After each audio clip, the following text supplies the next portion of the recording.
The business of healthcare finds balance between mission and margin, with healthcare leaders and the innovators serving them.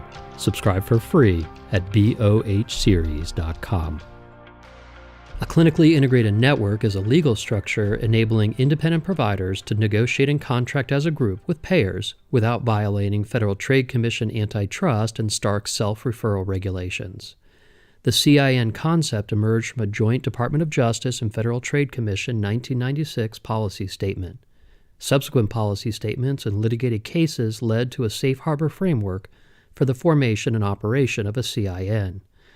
I asked surgeon and SSM Healthcare executive Dr. David Theodoro to explain to me the pillars of a clinically integrated network. Tell me what a clinically integrated network is. Well, Matt, that is an excellent question, and it likely at this particular point means different things to different people. But in general, the CIN is a structure by which a large group of physicians, in our case over 1,000 physicians, from disparate groups in different backgrounds from an organizational perspective, to come together as a single entity and collectively negotiate. By and large, a clinical integration network or organization has to be led by physicians. The CIN has the flexibility to directly contract with an employer who may be big enough to use nothing more than a third-party administrator, so-called TPA, and directly contract through that TPA or not with the healthcare provider system through a CIN-like structure. The CIN can also hold itself out to a third-party commercial insurer for certain cohorts of population that may be felt better managed in an organization such as a CIN. The FTC, the Federal Trade Commission, has granted a CIN legal structure a safe harbor against antitrust laws for a group such as ours and other CINs to come together with the express intent of creating improved outcomes in reducing costs, in other words, creating healthcare value, and do so in a collective fashion.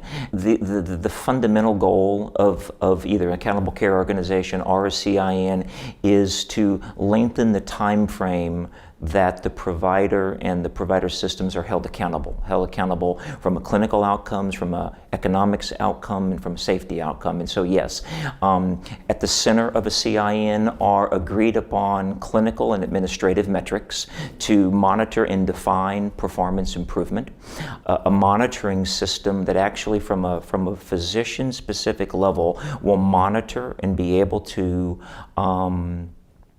assess on a going forward basis the performance of the individual physician members, another pillar. An IT platform, information technology platform, an insight platform that allows for the more free exchange of information across specialties and perhaps even across different organizations that come together to make up such a clinically integrated network. Another pillar is that of performance or incentive-based payment modalities that truly incentivize the behavior that we're looking for. Visit bohseries.com for more on this topic as well as other Business of Healthcare interviews.